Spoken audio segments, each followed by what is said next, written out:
Hello Internet, I'm Dan. I'm Chaz. And I'm Matt. This is Wine is Serious Business, episode 69. It's time for the Christmas episode. Last year we did Sauternes, and why not? Sauternes festive, let's do it again.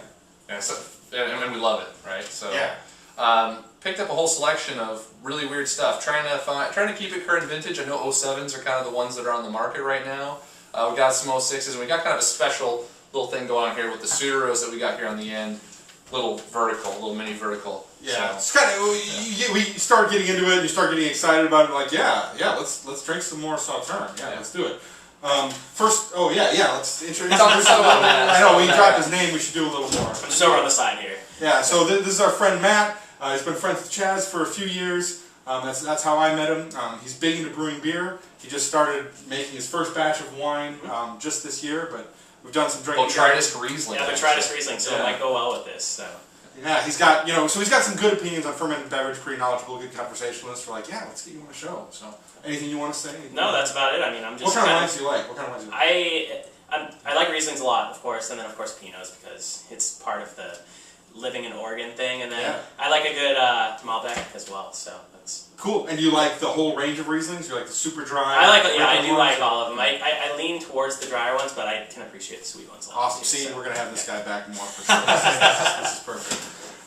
So wine number one is one that I saw, like, no joke, tonight. I was at a tasting earlier. I saw this on the shelf, and I was just like, how's this gonna go? And down a red slate, and he was like, sub $20, it's solid stuff. I'm like, yeah, we'll squeeze it in. We can make it a 4-wine show.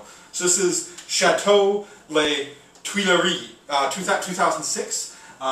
It says on the back here that it's a neighboring vineyard to Chateau Rieussec, which, makes for good neighbors. So. Yeah. And we happen to have a second label of Rieussec on the show tonight, so.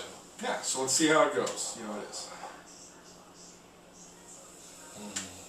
Thick on the nose, you know what you're getting into right away. A little bit of, like, baked biscuit kind of showing on there. And it's also got a sharpness, like it's got that sharp kind of bite to it on the nose. There's some acidity, but there is even like a little poke of heat too, like for me on the nose. Just a little bit, and I'm wondering if you guys get this from the wine at all, or maybe it's just from dinner you had previously. Are you getting pasta on the nose of this at all? Or is that just? I'm pretty sure it's dinner. Yeah, it's dinner. Yeah, we had a big pasta dinner before this, and so. But I think the shortbread sort of biscuity smell, or the thing you said earlier, is probably key here. Like that's what I'm smelling most of the nose. And maybe a little bit of pineapple, some citrus like lemons or something. Yeah.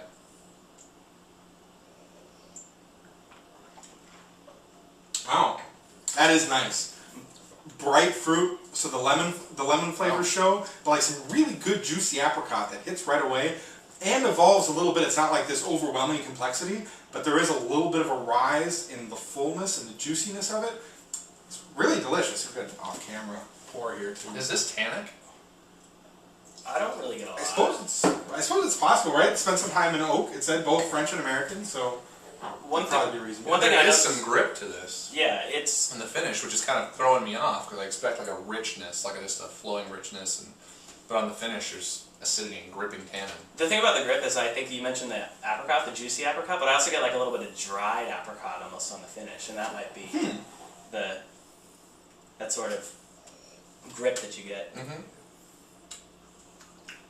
Yeah, we've seen it a little bit, but it's pretty basic, straightforward flavors here though. Like the apricot thing plays, the pineapple is definitely there. Not so much of the bready, like the shortbread sort of character. No, that's not so much on the palate. That's not on the palate. The acidity is pretty much full on the finish and is almost chalky and like has a grippiness to it. I attribute it to almost tannins, but the finish is pretty.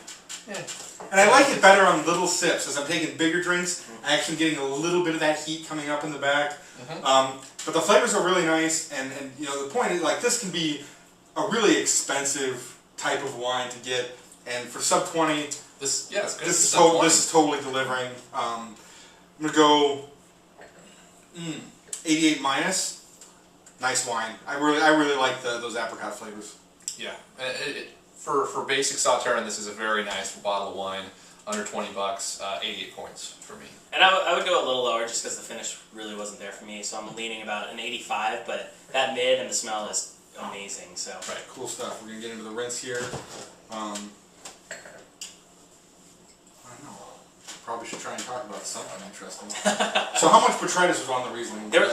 it was probably about 1/3 of the grapes that we had. So, and when I did everything by hand, and you could smell botrytis from a mile away. Like you could smell. I did it down in the basement, and the basement just reeked of this botrytis wine, and you can kind of smell it while it's fermenting still, but it's definitely a lot more subdued like after the whole fermentation thing. It's much stronger while like pre-fermentation. So Like the first time I smelled it, it was just heavily sulfur, right? Like that was, how many days was that after the start of the fermentation? that was about 2 weeks, I think. No, it was less than that. It was about a week, and Okay. it was huge, like rotten eggs coming through. But there was a slight infection because like the grapes had been dusted with way too many sulfites, and so it gave this off. And we got a guy who fixed that. We have a connection. We have a dealer. Set it straight. All right. Hooked us up with some chems, and it's all good now. Wine number 2, we got the Charme de Rieussec here. This is the second label of Chateau Rieussec, which is a solid producer, one that I think consistently delivers. So excited to try the second label. This is 2007. Another one that's pretty reasonably priced, right? Like 21, 22 Yeah, bucks. yeah. So I'll try it lighter in color right away. Like I can see that straight out of the gate. It's amazing when this stuff ages, it gets like super dark too. Man, good fans, Wayne Ackerman again, he said that we should have a color chart on hand for when we do these so we can hold it up side by side to compare, and I'm like, that's a good idea. We need to get Take some around photographs or something. that. Yeah, like just that, just so when we're really into the color, like that Druiskull is what inspired it. He's like, it'd Right. be really cool to show that side by side, like this really is the color of each Sauternes. And that Druiskull has crazy color. Did it really show up on the camera? Because I remember seeing it in person, and it was like Not appropriately, like you can kind of tell it's dark for a white wine. it was like a penny almost. I told David about it. He was like, "Why was it so dark? Like, how did it get dark?" I'm like, "Oh, just the way they leave it on the skins. It depends on the ripeness and the color of the skins at that point." And, yeah, pretty crazy. Definitely brighter than those. Yeah, not as immediately pleasing as the other one, the first one. It's almost got like a paint type smell to it, like paint The thinner. acidity is bordering on rough. Yeah. A little bit of pineapple going on there, I think. Pineapple and pear cocktail here. Pear's nice, nice. Yeah. Nailing it. Yeah, it is a little solvent going on the nose. Just a little bit. So on the nose for here, I smell a little bit of that sort of like moldy mushroom sort of thing. Do you get that at all? No, Which is all that is botrytis. It wasn't the same as what I Okay. experienced with the grapes themselves. I do kind of get I wish a I little was bit. there. I wish I'd been there. I get a little bit of the mold, but it's not the same exact as what we had. So The texture on this is pretty interesting. It's got, I almost want to say like a light richness. Like there's a richness to it, but it's not super heavy and super, I'm not getting like really a heavy feel to it. It's just thick. That's a small distinction. I like the finish on this one as opposed to the last one. This one is cleaner, and the acidity I think is more integrated with the flavors. Like Nice. the richness it's is also there. got a creamy quality to it. Right. Yeah. But it's a good creaminess. It's not like a cloying, like heavy creaminess that wraps the tongue up and is just sitting there forever even after you swallow it. Like the acidity really does clean this out pretty well. And yeah, the flavor early on is really nice too. So yeah, I'm getting a more complete wine it feels like than the first one. I'm getting like some sweet red apple running across the palate, and it lasts for a long time. Again, it's not really heavy. It's not this like really strong flavor. It's just there, and kind of enjoyable. It hangs out for a while. Maybe a little bit of lemon peel late, but not a lot of it. I think some of these can really show some of that bitterness on the finish, and it's not really a problem here. It's not quite as tropical as the last one. Definitely. I think. Yeah. No. So what would the flavor be then? I don't know. It's really Dented the red apple, and I sort of agree with that. Yeah, and I think like Red Delicious, not like the super ripe ones that are kind of getting soft, and like just barely ripe Red Delicious, right? Where there's a little bit of that sweetness. A little bit of fruit cocktail I attribute, but that might just be the sweetness talking to me right at that point. But yeah, the red apple play is there. But this one I liked better than the last one. I almost want to downgrade my score on the last one.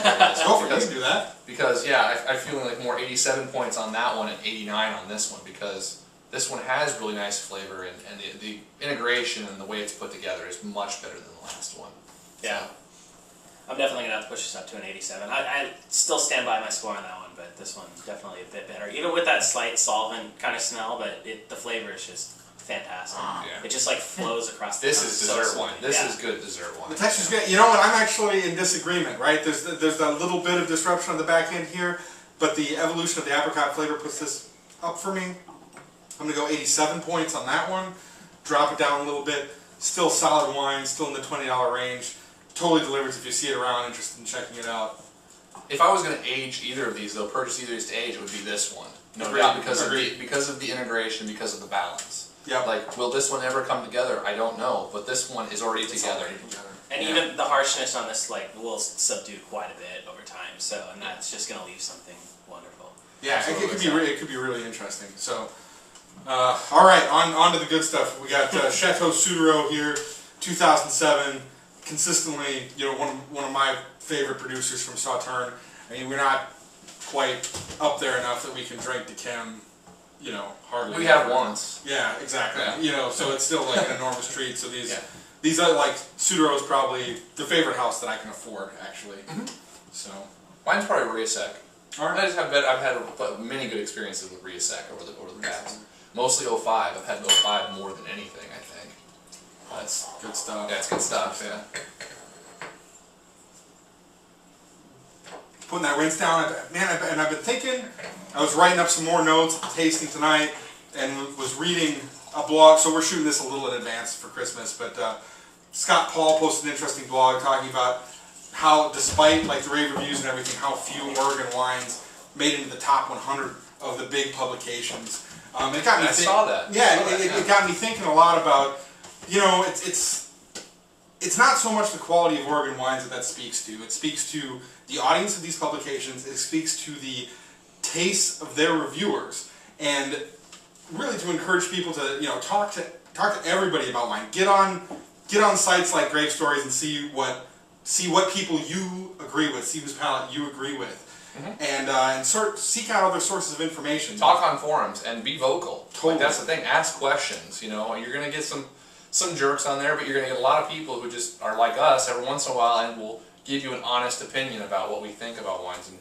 yeah, I've learned so much on forums. Like the Cellar Tracker forum is an awesome one, and before they closed out the E. Robert Parker forum, I talked on that all the time. That was a great forum. But yeah, Where do you like to read? It's the thing. I do read forums, and I've read on Cellar Tracker, Grape Stories, Yeah, same yeah. deal. But the thing that helps me a lot is you almost, even if you don't like a wine, but if you're talking with somebody about it, you can kind of see different qualities that you didn't quite see before talking with them, and it just or see a different way of looking at it. Yeah, a different way of looking at it, different flavors, just like a different way of just analyzing the whole thing, and it can make it either more enjoyable or less enjoyable too. So it kind of goes to both sides. Often more enjoyable, so that's the big thing. Yeah, and especially if you're talking about smaller regions, like, you know, we're biased towards Oregon because that's what we're here, that's what we drink, that's what's all over the place in the store shelves, that's who we meet, that's what we get excited about. But if, you know, you want to find out about wine from Oregon, there are other great bloggers in the area too. Palate Press does some really cool stuff. Yeah, so you know, Scott seek Paul. out many sources of information. Yeah, he's a great writer too. He does some great blogs. So Yeah. seek out other sources of information and really, you know, really embrace the locales that you want to explore.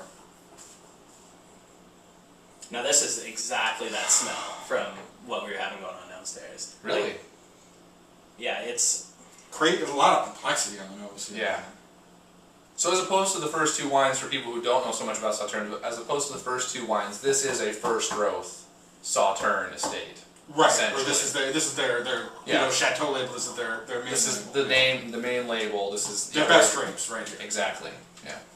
but there's just those other ones you can kind of get that little bit of mold on there, but this is more that really musty, wet mold that I get, and it smells exactly like the grapes. Just like the that we grapes. had, Yeah. Wow. It's crazy. I'm getting like apple pie and then like some ruby red grapefruit, some tart grapefruit, like running down the middle of it. Really not, yeah, the pie crust, like, so it's just complexity, some full scents, and a good range of them. Lemon pie going on. It'd go well with Christmas, right? Lemon pie and whipped cream and everything. Yeah, yeah, With absolutely. cream, nice. Yeah. There's totally like a creamy note on there. Soft, approachable immediately when it hits the palate. I'm getting some structure across the middle of it interestingly enough, right? Like it hits with this clean, little bit of sweetness, the structure comes in, and then some rich fruits coming up in the back end. Neat. Yeah, no, the richness is there throughout the entire thing. There's like a little bit of heat that kind of peaks up in the finish for me. That's sort of like the, you know, I'm thinking about the wine, and all of a sudden I get this like peak of like hot acidity and a little bit of alcohol. Yeah, it kind of comes in at the bottom of your nose almost. Yes. Yeah. It hit the top of my palate, and that's where I was like, but The more I'm drinking all of these, I'm just like small sips of this wine. This is where it's really showing the best. I'm getting like this like thick richness to it, which is really great. But the acidity is balanced across. The grapefruit isn't and showing the so acidity well, comes in right off the bat too. and it's balanced, yeah, from beginning to end. Right. And it couples really well with that richness. Here I am getting more of that like citrus peel flavor at the end. It's not really destructive, but it does help kind of like dry things out, add a little bit of structure to the end of it. Right. But well integrated already. Yeah, there's the acidity and the dryness at the end almost sort of reminds me of biting into like an orange peel or something like that. A little bit of peel going on there. But man, the drying sensation on the finish is like, it's really dry. Like all the sweetness has gone out of my mouth, and I'm like puckering, which is not normal for me, I think, in Sauternes. But Yeah, it does. It could that finishes lend- really well. This is a really young wine. Keep in mind, like Brand new really, baby. really young for Sauternes. So what we score it now in 2-3 years, it might be a completely different ballgame. And I think it's totally apprehensive to age, right? This definitely has plenty of Absolutely. acidity. It's clean. Yeah, I would sit on this a long time before drinking it again. A long time. I wouldn't. Yeah. And I really like the feel of it as it goes across the palate, right? It's just got this, it's got good balance already. I'm getting good flavors. It's got a great feel. Good texture. Yeah, just Good mouth. texture, yeah. There's this smell though. It's like it's almost like an Asian fruit, like a lychee coming through. Sure. It's like really interesting. That's not I've never something smelled I that eat in wine. enough. That's not something I eat enough to know. And you nailed it. Yeah, there's some of that on the palate, I Yeah. think, too. But lasts a long time. It's delicious. What do I do here? Scoring this is so difficult. I've been like really trying to get more familiar with my range on Pinot Noir, and this is so out of the ballpark. 89 plus. I'm not going to give it the 90. Yeah, it's the same here. 89 plus for me. Just Like- by that much. Yeah, and right now I would rather drink this than this.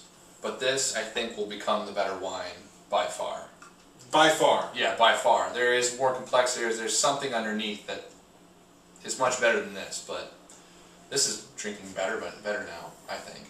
I'm gonna have to say 89 plus, but I do prefer it now to this one for sure. But over time, though, I think it'll just blow it out of the water. So Yeah. it's Yeah, and it's really good wine right now, but it's missing like some element of excitement. It's just like so close, but I'm like, give me a little more. I know you can, and I think with just a little more time it will. Yeah. So Okay, so we did the mini vertical. This is the 2005 Suduiraut. I've never had this before. I don't know if I have either. But scored, I think both of these were scored like 95 or 96 points by Spectator. These are good wines as opposed to the publications. Will tell you they're good wines, but in 2007 was a decent year in Sauternes. See, this is the stuff that I don't know. Chaz has done some good reading about Sauternes, Bordeaux stuff that I just don't. Bordeaux just intrigues me. I don't know, and Sauternes especially because I just fell in love with it at such an early time in my wine career, and Likewise. it's sad because it's expensive, and you really can't drink a whole lot. It's like cheesecake. You can only have a glass or two before it becomes just too much. If you haven't tried Sauternes before, get out there and do it. If you You have some haven't tried friends, Sauternes. yeah, who aren't into wine or think that all wine tastes the same, get like a nice $20-ish bottle of this stuff and drink it after dinner sometime. You change some lives, no question. these two would fit into that category, right? Totally, So, yeah. totally. I mean, I'm sure. Yeah, you all know people that they try this and be like, whoa. Yeah. Well, I poured the 03 Castelnau de Suduiraut for them one night, and Ori was like, "This is incredible." And I usually wasn't a big dessert wine fan when before. we're done, this is all you right here. Got a good home. Got a good home. Yeah. What was the one you poured that one day? That was it was a dessert wine that was like, I remember this deep like orange color, and it was the one that was from like the 30s, and they kept adding half Oh, batch. the Solera. Yeah. The PX Oh, yeah, Sherry. yeah, Sherry, Yeah, PX Sherry Solera. It was a 1920 something. 27, 28, Yes, yeah. 1927 Solera, yeah. Yeah. Good stuff. Pretty crazy wine. Okay. A little more closed on the nose than I expected. I mean, I'm getting a little bit of apple going on there. I'm getting hit by the grapefruit too, like right off the bat. Yeah, Almost like but a it is closed. little like a little meaty pie crust. Mega closed compared to the previous wines. Like this is not coming off almost as anything compared to the intensity level on the nose of the previous. I notice we're all thinking about it. We're all like, "Whoa, Yeah. what's going on? What's going on?" It's like something that hits you really quick at the beginning and then it just kind of dies off. Like, Yeah, lighter note. It's I agree with the grapefruit thing. That's definitely there. certainly intriguing, but not like, oh yeah, like bring it on. So. Yeah, this doesn't. Yeah.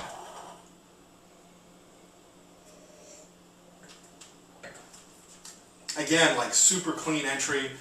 It's got this really good balance, you know, of fruit and acidity, like this richness that's really pure and clean, runs across the palate. That's really balanced and good. Like the acidity on this is pretty awesome. It's like rises up and then just tapers off through the finish really nicely. and it's a really long taper. It's not like this other one where it was sweet and then it just died off. There was like no residual sweetness. This one kind of like lingers with that sweetness for quite a while. Like I'm still tasting it since my last sip. Yeah. This rocks, actually. As I like have a little sip and let it again, like drink this slow, really enjoy it. Starts out clean, the richness really evolves. I'm getting these apple flavors kind of transitioning into orange flavors, and it just runs out on the palate. And I'm getting White creaminess late. I'm getting, just like this creamy note late that's delicious. Yeah, the creaminess of this wine and the feel on the palate is probably the best part about it. At least for me, like it's just seductive and velvety and soft and creamy and just everything you sort of want in dessert wine. It's like chocolate truffles, basically. Like that's how it feels in your mouth. Yeah, It doesn't taste like it, but like that's how it feels. Right, but that's the Yeah. feel. Yeah, absolutely. This sort of mousse and just creaminess and You know, something you don't have to like try too hard, but you're still like having this wonderful feeling in your mouth. So. And this is like the full. I have. This is Christmas episode, Chad. This is the Christmas episode. What will your mom say? I don't know. What's that crust on your sweater? But it's delicious, and this is what I was hoping to get into in this episode. Me Like, too. this is some killer dessert wine, and this then sort of lent to the complexity. There is some evolution of flavor on this, and the finish is long, and it's balanced all the way across the board, and the feel is like near perfect. I'm going to go 93 plus, or 93 points. I was going to say 92 plus, but I'll go 93 points on it. No question. Thought-provoking, right? Like you have a sip, you experience it as it runs across the palate as it evolves. The balance between the acidity and richness is fantastic. Vanilla notes in What there. did this cost? You just picked this up, right? 39. Totally delivers. Yeah. Totally delivers. 'Cause, right, you could drink this at your retirement, basically, right? Yeah, no, this is really, this would age really, really well, no question. It's just balanced. It's like high acidity, high structure, but balance, like to everything. Yeah, Yeah, killer look at stuff. Yeah. 13.5%. Wow, I would not have guessed it's that. That's surprising. Yeah. But yeah, fantastic. I'm gonna go 92 points. Excellent wine. I'm gonna have to say 90 plus, just because I do get a little bit of that solvent still on the nose after like the 5th sniff or something like that. And I think that over time again it'll go away. And so yeah, I'm gonna say 90 plus for sure. But otherwise, it's totally interesting. The mouth feel is what really pushes it up. Like that, it's just the winning So quality. luxurious, yeah. That's It's perfect word, the fur coat of Sauternes. You're giving your tongue a nice pampering, basically. Nice. by Yeah, drinking nice. this. So That's that's a show. We thought this was going to take really long, but I think we moved through 4 wines. Pretty good time. We hope you're having a wonderful Christmas. Hopefully, you enjoy the show. You're enjoying some time, with your family. Drink or some friends. good wines with your family, yeah. Totally drink some good wines. That's drinking Crack good one. wines That's with the good people. whole point, is sharing this stuff. Good wines with good people. Question of the day from our guest. What do you got? We can pause it. Yeah, pause it for a second. Yeah, it's fine. So, what do you usually ask? Dude, Anything. I've seen them before, but I always like forget. They're like totally unrelated too. Cause They the last often one, can be. You can Sometimes be. they are. Yeah. Sometimes they are. One was like the Nerd Rage one, right? And so It was when I beat up.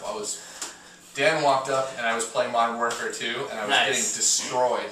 And so he walked up literally and hit the window right as my hand was in mid-swing pounding on my desk. And I was just like, And it was a little before, because I like walked up and see, just like, you know, you see the guy from the screen, I just see like, collapse.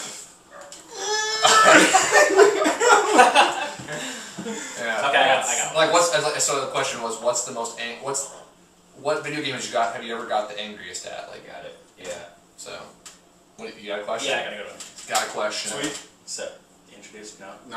Okay, that's it. So, I can remember before I got into wine, like, you know, or any alcoholic beverage, I just thought wine just tasted like, you know, sour, nasty grape juice. But then there was that one wine that I tried, and I tasted like all of these different flavors, and it just opened up this whole new world. And I think it's that wine, and then there was like the beer that did the same thing. So I'm wondering, what is your alcoholic beverage, be it wine or beer, that got you into either of them?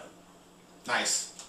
Good question. Great question. What was that wine for you? It was 2005 Zerba Cellars Yeah. Cabernet Franc. Props to Zerba. Yeah. Good work, guys. Amazing wine too, and I've been on the hunt for it forever, and I haven't found another bottle of it. So, if you have another bottle, send me it. Nice. We mean to do a Cab Franc episode.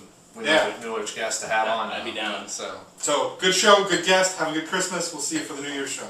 bye. Cheers. Thanks.